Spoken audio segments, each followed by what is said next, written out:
You're listening to The Partially Examined Life, a podcast by some guys who at one point set on doing philosophy for a living, but then thought better of it.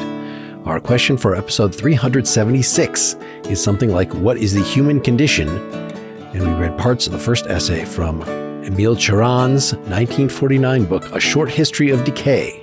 For more information about the text of the podcast, please see partiallyexaminedlife.com. This is Mark Lintonmeyer, habituated to a discipline of horror in Madison, Wisconsin. This is Seth Paskin, having killed the prophet in me and having no place among men in Austin, Texas.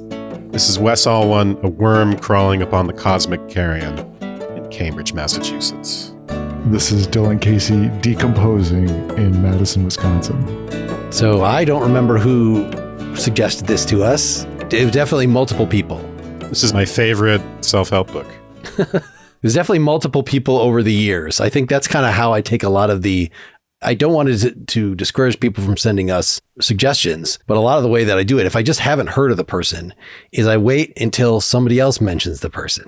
So I don't know sort of how respected in the canon or whatever, whether he's more of a popular figure. He's definitely a good literary figure, but like, do the same people that like Baudrillard or whatever, like Cioran, I'm not really sure.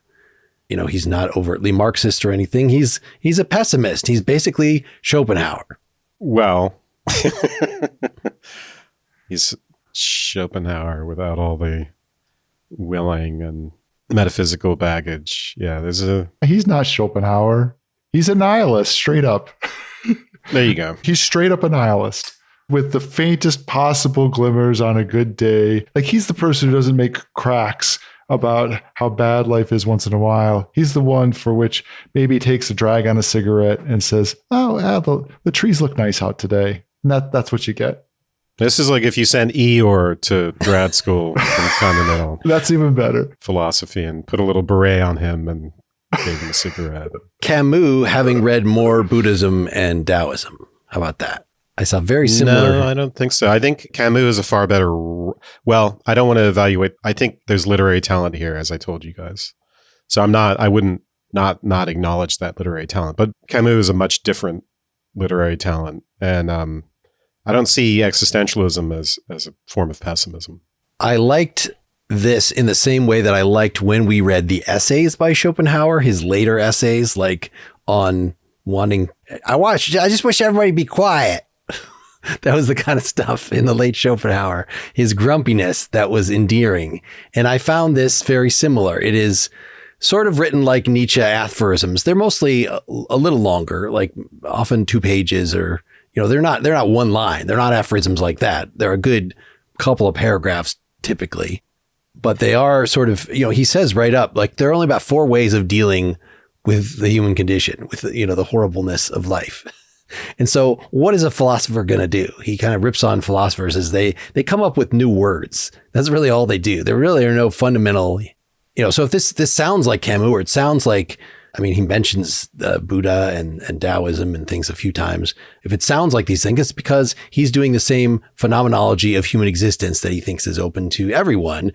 And he does use very flowery language. Like, I don't know if his that comment about philosophy is a comment on what he's doing, because he also says a lot of things that make you think that art is better than philosophy. Art is okay stopping at the unexpressible. That's where, you know, true depth and true dealing with the universe as it is. And once you put things into language, you have made them simpler, you have falsified them, you have put them, he doesn't use the they, but I was reading that Heideggerian thing all over this, that it's so easy to become distracted. There's a lot of Kierkegaard in it too. Yeah. I mean, he's an existentialist, that it's so easy to become distracted from sort of the fundamental human condition and just get thrown into some cause or other. And it's not necessarily the case. I feel like, you know, in Nietzsche, you know where he stands. I felt like Cioran is such a pessimist that, yes, there's something inauthentic and, you know, you're running away from the substance of life, or something about getting hypnotized, self-hypnotized. But the alternative, just staring into the abyss, also sucks. He does have a couple nice things to say about, like, the idler, you know, somebody who has a sanctimonious sloth. But I still feel like these are different ways that you could approach the universe. They're sort of all bad. The life is fundamentally a self-contradiction. And so there's no sense of like Sartrean existentialism of like, oh, there is this thing that you should aspire to. There is this existential gauntlet you should get through. At least that was my take on that. He's a existential pessimist, right? You're saying existential is not pessimism. I feel like he combines them.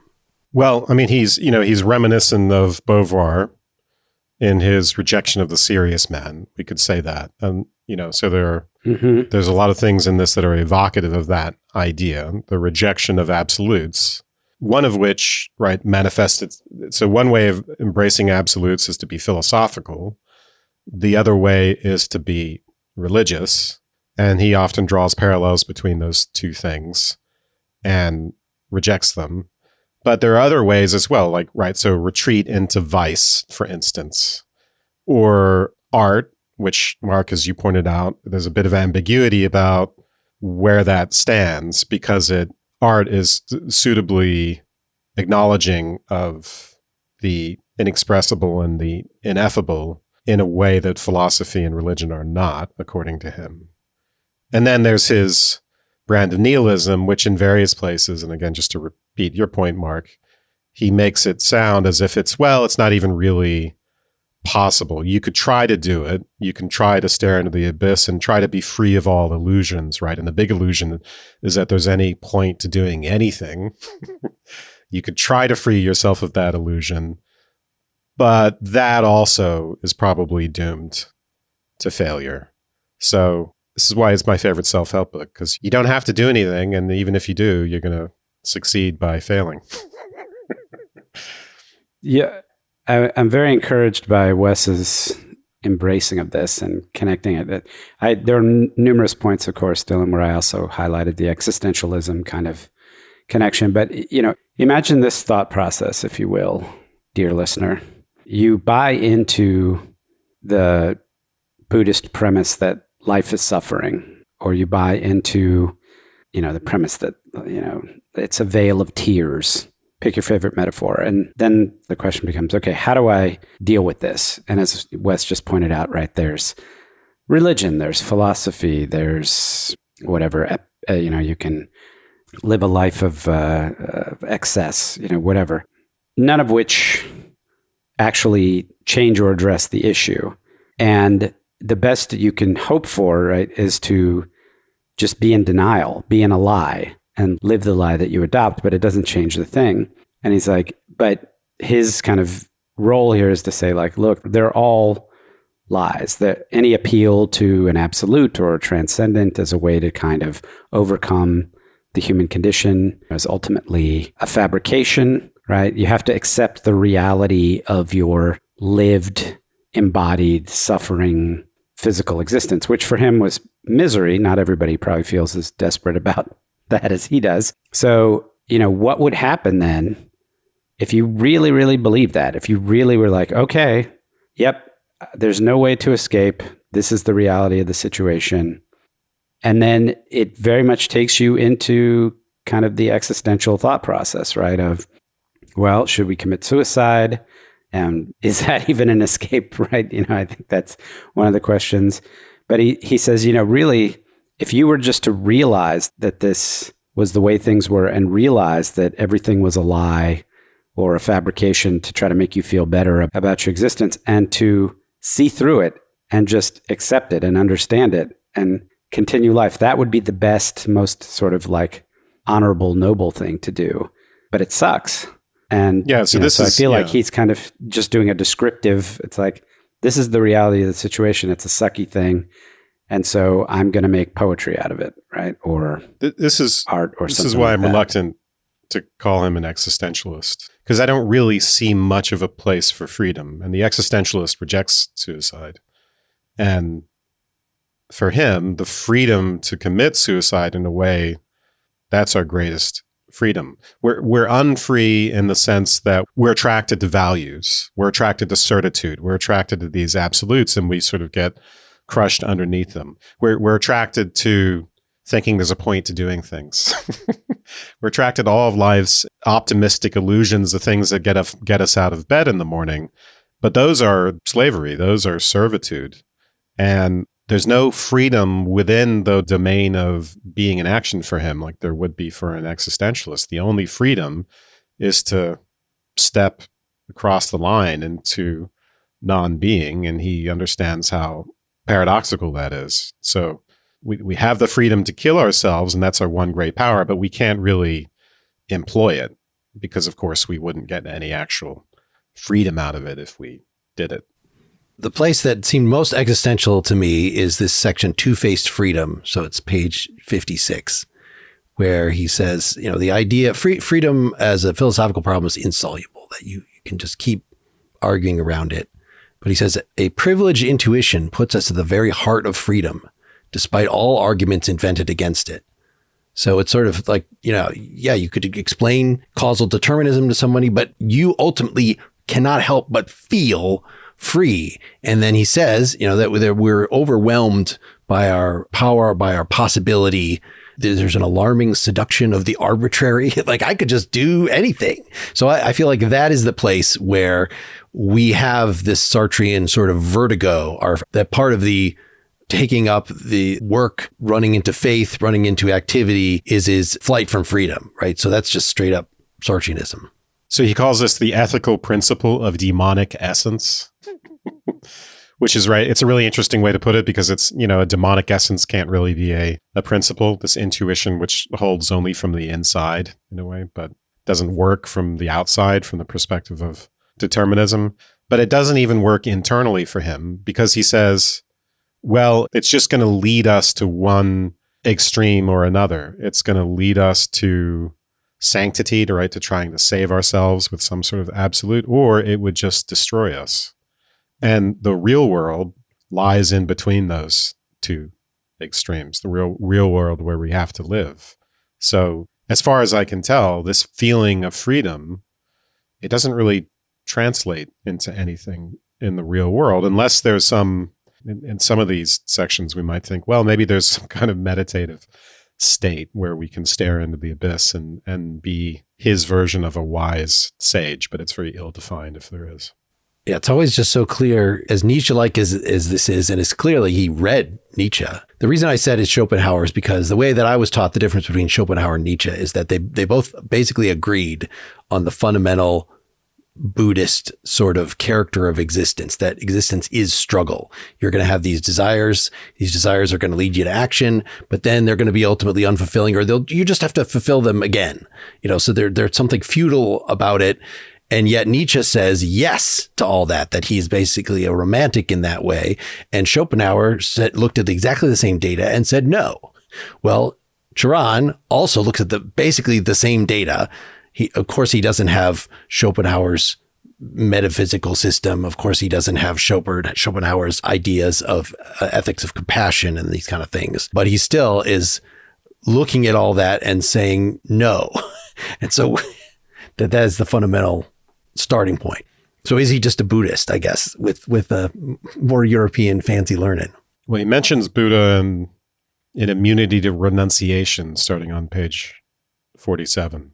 And, the basic idea is everything is futility, but we don't live that way. Everything is vanity, but we pretend that it's not.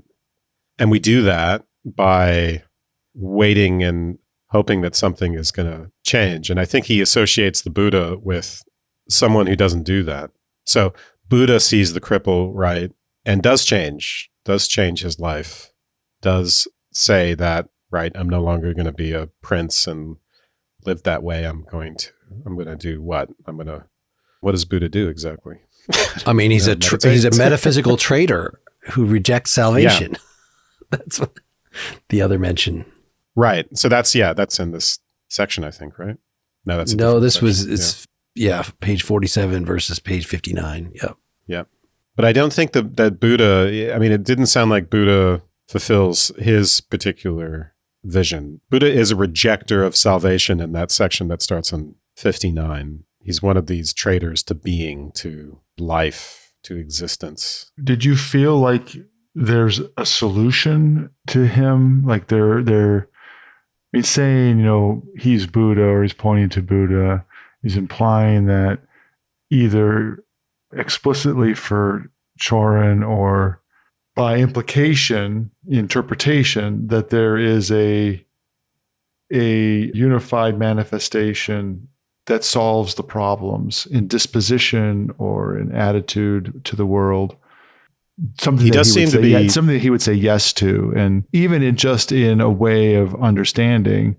I mean, to Mark's point, he does seem to be advocating detachment as a solution. I mean, I don't think ultimately he is, but he's closest to Buddhism and seeming to suggest solitude and detachment are solutions to our suffering.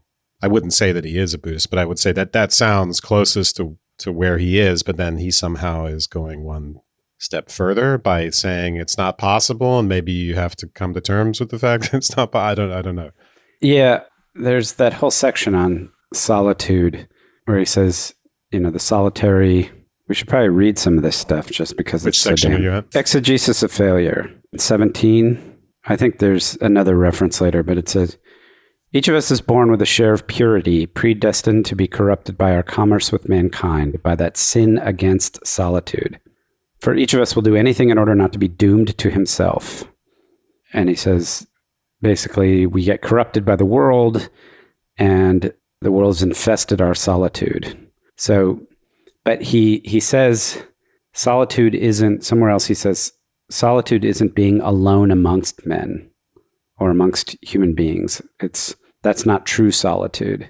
I thought he said that was what the true solitude is. It's I don't know if he says it's true solitude. It's there's a greater solitude in that, in a way. Yes, that's what I was, sorry. And the greater solitude is just in the fact that we're phonies, and we're just by using words and communicating in that way, it's a betrayal of the mystery of our inner mystery. So it seems to be a bad kind of solitude. Yeah, it's hard to keep all this stuff straight because of the way it's not organized. But this is in Concern for Decency, page 42. The truly solitary being is not the man who is abandoned by man, but the man who suffers in their midst. Of all the bonds which link us to things, there is not one which fails to slacken and dissolve under the influence of suffering, which frees us from everything except the obsession to ourselves and the sensation of being irrevocably individual. Suffering is solitude hypostatized as essence. So there's this solitude that he's pointing to is not the solitude of loneliness, I guess. So if it was as simple as just separation from human beings, then, anybody who was lonely or alone would be solitary. And he's saying, no, solitary is suffering, and it's the kind of suffering, a kind of, existential suffering that brings you back to your individuality. It makes you aware of the fact that you could think of it makes you aware of this radical, quote unquote, freedom, radical responsibility, radical isolation in the universe, right? And I put a little note there, it made me think of Wittgenstein, right? When Wittgenstein says, yeah, but can you feel this pain, right? That, I don't know if that's mythical or if it's true, but the idea that there's a kind of something that's deeply and uniquely our own, and solitude is coming face to face with that, with your ownness, your individuality, and your kind of like radical separation from everything else. Yeah. I thought of Kant on friendship here, actually, because of the way he ends this section. He seems to suggest that, right, so being with other people should help us with our solitude, theoretically. But we're in that paradox of friendship, is what I would call it. Too much self-disclosure. We need other people to see us in order to be with them, right? That's what contact, that's what leaving one's solitude means, to see and be seen, to confide. But we can't do it too much. Because if we do it too much, we're just going to alienate them, or we're going to feel ashamed and want to get away from them. So we're in a real predicament. It's really interesting because the way he starts the section, he gives this account of the way, matter gets kind of woken up by suffering, and suffering just is solitude. So you get, once you have beings who are conscious like us, you have this new capacity for solitude, and you have real individuals, right? So the suffering in a way is individuating. It's part of being a being of the kind that we are. And you would think, well, but we're doing that together. There's a bunch of us. There's a bunch of subjectivities. And there's redemption in this. Yes, we are isolated in a sense. No one is ever going to have my thoughts and have my feelings, but I can share them. Can I? And then the question is, well, but can you? And there he gives various reasons to say, can you? At various points in this essay. And the reason that comes up in this part is just to say, well, other people don't want to hear your crap. In Buddhism, suffering is a version of just stuff happens to us, where we are creatures for which things happen to them. It doesn't necessarily come with the baggage or implication of bad things happen to me. Though the way we typically use the word suffer, we mean bad things happen to us. Though sometimes we imply, oh, just stuff is happening to me. And I'm not clear for Cioran which he means. In Annihilation to Deliverance, at the end of it, he says, we exist only insofar as we suffer. Yeah, we exist as individuals, yeah. And he also seems to be understanding that we are in a kind of, for me, it's just a kind of Christian way, that we're fallen beings. In his exegesis to failure that Seth was reading at the beginning, ours is not a kind of fatality, but the temptation to fail. Incapable of keeping our hands clean and our hearts undiluted, we soil ourselves upon contact with strange sweats. We wallow, craving for disgust and fervent for pestilence in the unanimous mud.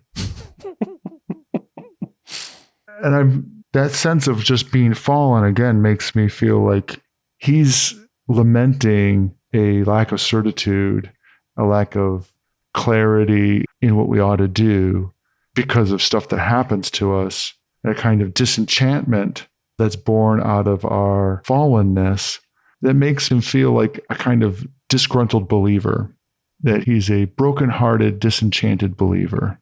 And this is his grumpy, disenchanted complaint about the universe that he expects ought to point to a kind of perfection, and maybe certain religions point to the possibility of that perfection, but he sees that that's not possible.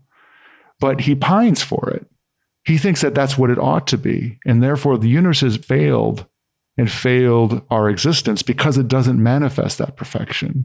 And so in his whining and bitching about it, he just reveals the fact that he actually doesn't even hold on to the thing that he is actually trying to point to. And so I'm just revealing, I got very tired of it very quickly. And I found him to be whining and bitching and just completely tiresome, and have a handful of observations that do point to some kind of reflection on the kind of ambiguousness in the way in which we suffer against the world. But then it I think ended there. So yeah, and so he is over to the top and pretentious, and it's all negative, and it's funny to me. It's quite amusing. It's also irritating in a way, in this you can kind of just like push that irritation down and enjoy the literary quality of it. And even the literary quality is a bit over the top in various ways. But yeah, I enjoyed it anyway. But in this, I think, what is he lamenting in this? I think a lot of it is about the failure, what we were just talking about in the other section. It comes up here again in Exegesis of Failure on 17. It's about the impossibility of contact with other people. I think that's what he's yearning for and saying is impossible. And he has different reasons for saying it's impossible. We looked at some of them with that later section. In this section, he wants to say that, so if there's something incommunicable about us, there's something incommunicable that is the essence of the human. So are we going to be able to share our humanity with other people? Well, not fully, because the thing that we would share is incommunicable. In this section, he says, well, the person, and he says this many times, basically, the person who comes closest to doing it is the artist. Mm-hmm. Person who comes, especially the poet, as long as they're Shakespeare, not Shelley, right? As long as you're not like trying to put a message into your art, this is the person who comes closest to communicating the incommunicable. But I don't, from the context of the whole essay, I don't think he thinks art fully gets there, although it's a little bit unclear. Certainly philosophy doesn't get there. And that's the way he ends this section, is slagging off philosophy and saying it's the pinnacle of non-authenticity, right? The lie of the abstract mind and all the rest of it. And people who want slogans and people who want to, have movements and say, rah, rah, rah, let's reform the world, or let's be good, let's do virtue ethics, this, that. That's all definitely way out for him. And now a word from our sponsor.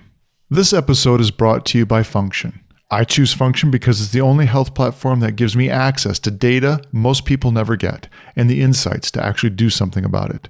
Inside Function, you can test over 100 biomarkers covering everything from hormones and toxins to markers of heart health, inflammation, and stress.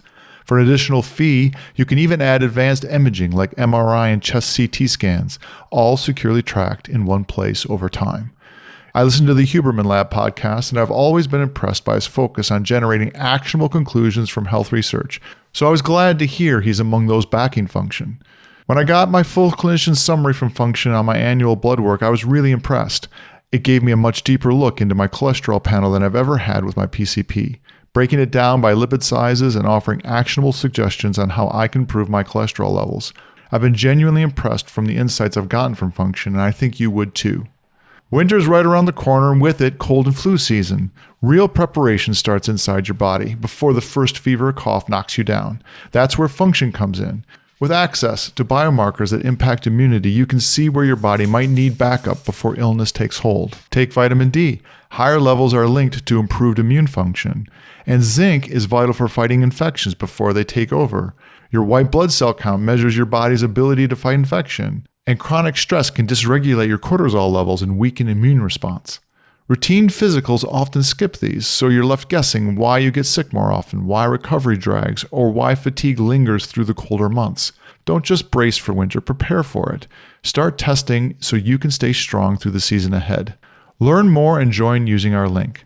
Function is a near 360-degree view to see what's happening inside your body, and our first 1,000 listeners get $100 credit toward their membership. Visit www.functionhealth.com/PEL or use gift code PEL100 at signup to own your health. It's not just the inability for us to know other people, it's the inability for us to know ourselves. In the middle of Exegesis of Failure, he says, if with each word we win a victory over nothingness, it is only the better to endure its reign. We die in proportion to the words which we fling around us. Those who speak have no secrets, and we all speak. We betray ourselves, we exhibit our heart, executioner of the unspeakable. Each of us labors to destroy all the mysteries, beginning with our own. So that's also pointing to like artists being able to express the unspeakable without words and manage to maintain the mysteries while speaking of them. Yeah, ordinary speaking is a kind of self-betrayal. Yes. And it doesn't honor the mystery at our core. And then the poet does better, but does he fully get there? I don't know. Yeah.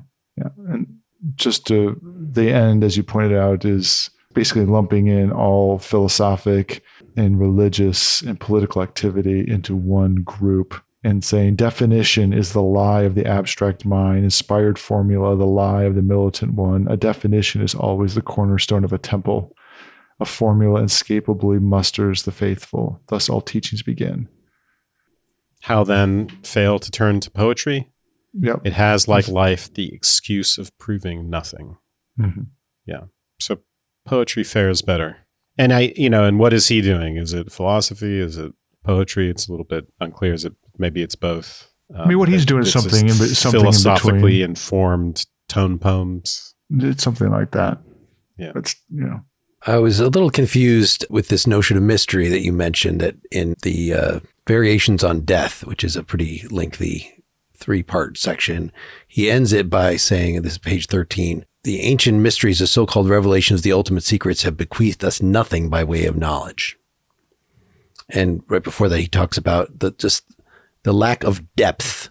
The layers of existence lack density.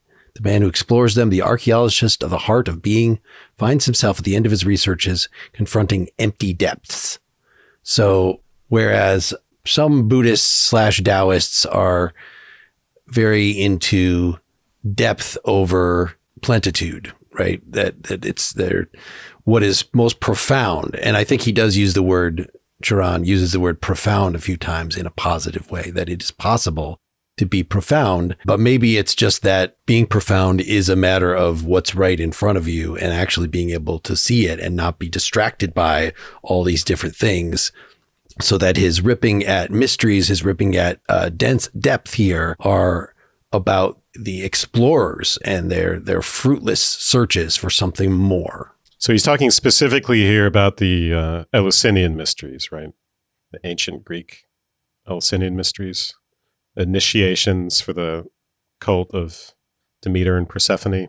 So very, very secretive religious rites from ancient Greece. And the idea is that, right, so that kind of rite, that kind of, it's not discursive. So I guess it's religious, but maybe it's more primitive in a sense than, what we have by the time we get to Christianity. But even that, I think he's saying, fails, right? There's the rites, but they're not really getting at the mysteries. They're not really getting at the secret.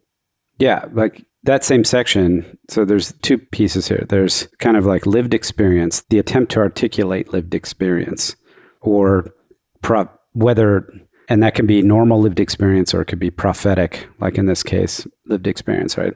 Any attempt to put into words what is experienced inside during the ritual, right, will fail. That's the thing. So words lie in the sense that they come up short. So none of the ancient philosophies or, Kant or Plato or whoever is able to articulate human experience or articulate this deep chasm of being, right? There's a lot of echoes of Heidegger in this, right? Of course, which comes in the section of death. He says, that against the obsession with death, both subterfuges of hope and the arguments of reason lay down their arms. Their insignificance merely whets the appetite to die. In order to triumph over this appetite, there is but one method: to live it to the end and to submit to all its pleasures, its pangs, and to do nothing to elude it. So the idea of trying to transcend or overcome experience, which begins with the articulation of something that's supposed to be other than it, other and transcendent of it, will fail because we're trying to run away from being, our own our own being, and ultimately the end of our being. So it's kind of on multiple levels. The problem with the Eleusinian mysteries, in particular at the end of the section, is that they're still connected to the gods, right? And he'll say the only initiation is to nothingness and to the mockery of being alive. And he wants a lucid mystery, which is something, the lucidity is something he associates with seeing through all of these illusions, gods or any truth or any of the rest of it. Lucidity is sort of like staring into the abyss. So if you want a legitimate initiation into a mystery, you have to relate yourself to not to the gods, but to nothingness. And his phrasing there seems typical when he seems to say anything positive. I dream of an elusive, of disabused hearts, of a lucid mystery. Like, I don't know that this is actually possible. It's probably not actually possible, but this is sort of where the telos points. Yeah, so I was confused what his relation to health exactly. And he does mention that here, that, right, for Nietzsche, it's pretty clear that health is good. Whereas for here, health preserves life in a sterile identity. Page 12, right? Yes. That which prefigures death adds a novelty to life. So this is almost like a romantic sort of thing. I mean, maybe this is, again, it's still Nietzsche, but it's Nietzsche criticizing the last man and using the word health, as Nietzsche would not do, to describe that, part of what the last man does is this sort of cheery comfort, and you could see people going to the gym and living their healthy lifestyle that he thinks is just very shallow. Whereas he says disease is an activity, the most intense, the richest expenditure of energy without gesture. So there's something that I was comparing that to what we were saying before about pain, that pain is individuated. It draws you. But here, disease, like, it gives you something as an individual, you're self-obsessed to make you self-obsessed in an energetic way. That being diseased and focused on your disease is admirably ascetic in a way that, merely being healthy is not. Being healthy would be being part of the they. Yeah. I think he thinks existence is a disease. So he says nothing can change our life but the gradual insinuation within us of the forces which annihilate it. All right. So this is like a kind of claim that's very familiar to us, because from the ancients onward, becoming is a mixture of being and nothing. And there is no principle of change without nothingness. So you want to change your life, self-help book style, you got to get a little bit more nothing into your life, because nothing is the principle that will allow you to go from stasis to get you to becoming, to get you to actually change. So this is a clever little ironic twist here on what do we favor, health or life. The traditional account is that health is also a form of becoming, right? So Aristotle here, the organism is being at work, being itself. Becoming serves being from the Aristotelian point of view. Preserving the form is preserved by activity. And there's, of course, nothing is right there in the activity, but we would call that health. If everything is going right, we would call that health. I think he's, using a little bit of wordplay here to suggest that we think of this in terms of disease just because there's change. And if we think about, for example, St. Augustine, the whole principle of, and this is going to come up again and elsewhere in this essay, right? How do you explain why there's evil in a world with an all-powerful good God? Well, one of the arguments is just that existence, the sort that we know, is becoming, and becoming involves nothing. And necessarily, just in the same way that there can be growth, there can be decay, and evil is, when things are on the downslope, when nothing insinuates itself to the point where there's such a thing as decay. But it's not something positive. It's not like there's entity evil that's in the world, because that would be bad, because then God would have had to have put that there. Evil is sort of in the interstices of things. It's in the little gaps. It's in the nothing. So in this case, I think when he says the richest expenditure of energy without gesture, that sounds kind of like Aristotle's being at work, being oneself. So the rich expenditure of energy allows something to simply be still, to be what it is, right? To not decay and get absorbed back into its environment. But in this case, it's, so I don't know how except in this clever, ironic way, how disease replaces that exactly.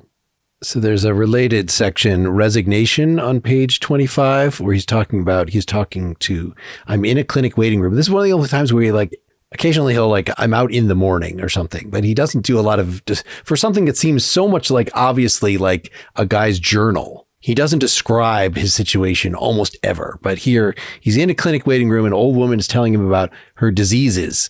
And, she just is completely self-obsessed. At first, this excess of self-concern on the part of a decrepit crone left me torn between dread and disgust. Then I left the clinic before it was my turn, determined to renounce my discomforts forever. So at first he thinks this, but then he reflected as he walks the streets. 59 seconds out of each of my minute were dedicated to suffering, or to the idea of suffering. If only I had a stone's vocation, a heart, an origin of every torment. I aspire to the object, to the blessing of matter and opacity. So, which sounds like what Sartre says you can't do, right? Yeah, where opacity is just lack of subjectivity. The subject has an epiphanous quality to it. Yeah, and this is back to him feeling that pining for certainty and a clear object that has no uncertainty to it, right? It's exactly the thing that he's saying exists, and he's pining for. It's the way the world is, and then he's pining for it to be different than the world. But what is the world? So saying we have to give up desire, we have to give up hope. Yeah, and we have to give up being that has no aspect of non-being in it, right? It is a sin to get outside yourself. This is the same section.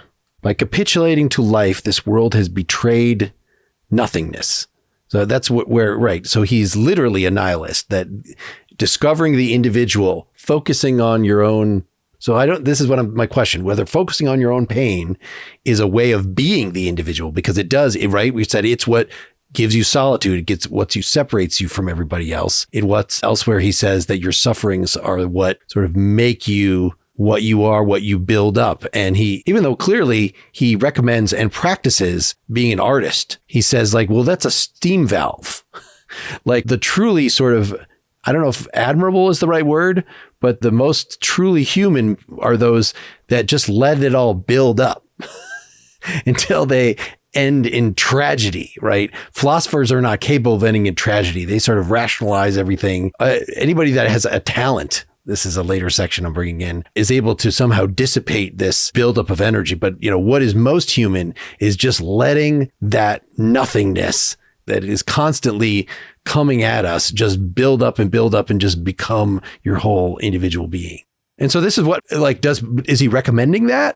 He can't recommend that, but he says it's like the most deep and honest way of being compared to the other alternatives. So maybe I was wrong that, Nietzsche and Schopenhauer, they both see the same sort of situation. Nietzsche says yes, Schopenhauer says no, and Cioran says, there's nothing you could do. So let's go to that section, because I didn't read it that way.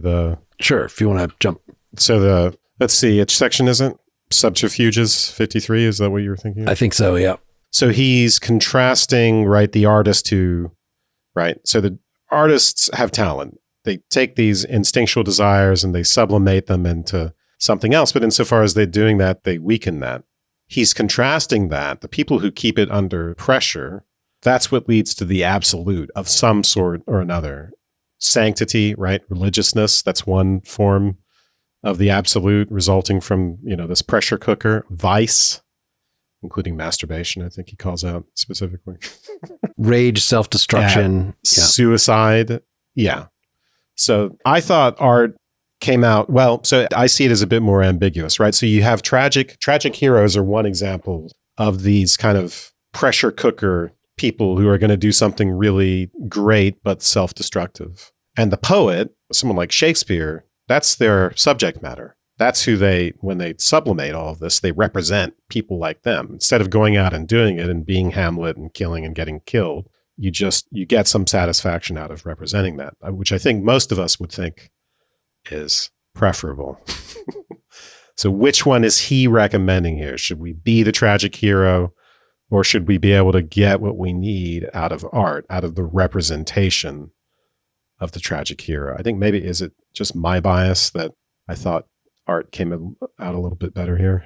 Yes, I read the section the same way, because ultimately the heroes are heroes for an ideal, right?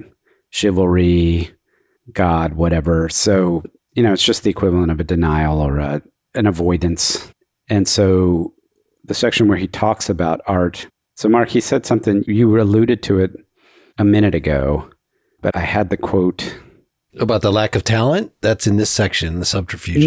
No. It's about about creativity, about creating art versus taking it all inside and doing nothing, right? I'm sorry, I can't find it. I thought it was in this section. The man who accumulates energies lives under pressure, a slave to his own excesses. Nothing keeps him from foundering in the absolute. There are only a few sections actually about art in here. There's a section, he makes a reference. He says that artistic creativity is redirects what is impressing upon the inside to the outside. Yes. And so there's something about artistic creativity. It's the place where he says something like words, colors, and shapes or something like that. And that it's a mechanism that doesn't use language, or at least, well, that's not entirely true. So that's a difficult one for me. But sorry, yeah, this is actually the first line of subterfuges that we were just looking at. Only those who live outside of art draw the ultimate consequences. Suicide, sanctity, vice, so many forms of lack of talent, direct or disguised, confession by word, sound, or color halts the agglomeration of inner forces and weakens them by projecting them back toward the world outside. It is a salutary diminution, which makes every act of creation into a coefficient of escape, right? But that doesn't suggest that it's emancipatory, right? Or somehow the solution. And heroism is not an act of creativity, right? Like philosophy is not an act of creativity, which could be argued, but religion certainly isn't, and all these things. In any case, the point is, I agree with Wes. Well, if we wanted to lend support to Mark's initial reading, it does seem to say, so the cowardices of expression would have made him retreat before the supreme, right? So if the tragic hero had any actual talent, right? If they could be Shakespeare instead of being a Shakespeare character, then yeah, they're going to retreat before these absolutes, and instead of actually doing great things in action in the real world, they would just expel it all, express it all in representation. So, but it's a bit ambiguous, right? Because these absolutes don't come off well in general in this essay, whether it's religion or philosophy or something else, masturbation, drugs. There's a whole list here of other things, but it still is interesting, right? So art, the implication seems to be that art is better, but also he uses this word cowardice and seems to acknowledge that there is a kind of greatness in these heroes that we can't aspire to if we just sublimate it into art. There's a little flavor of this in the Farewell to Philosophy section, which is probably on like page 49 of... Oh, yeah, it's 49. And in the middle there, he's saying, the philosophical exercise is not fruitful, it's merely honorable. We're always philosophers with impunity, a métier without fate, which pours voluminous thoughts into our neutral and vacant hours, the hours refractory to the Old Testament, to Bach and to Shakespeare. And have these thoughts materialized into a single page that is equivalent to one of Job's exclamations, of Macbeth's terrors, or the altitude of one of Bach's cantatas. We do not argue the universe, we express it, and philosophy does not express it. So I took that as being another pass at art is rendering the inexpressible, or doing a rendering of the truth of the world by expressing it, and in a way that is always annihilating, that happens with words and the way in which philosophy uses words. Yeah, I like this idea of philosophy kind of abandoning us where the real problems begin. Mm-hmm. It sort of leads us up to the edge of the cliff and says, okay, goodbye.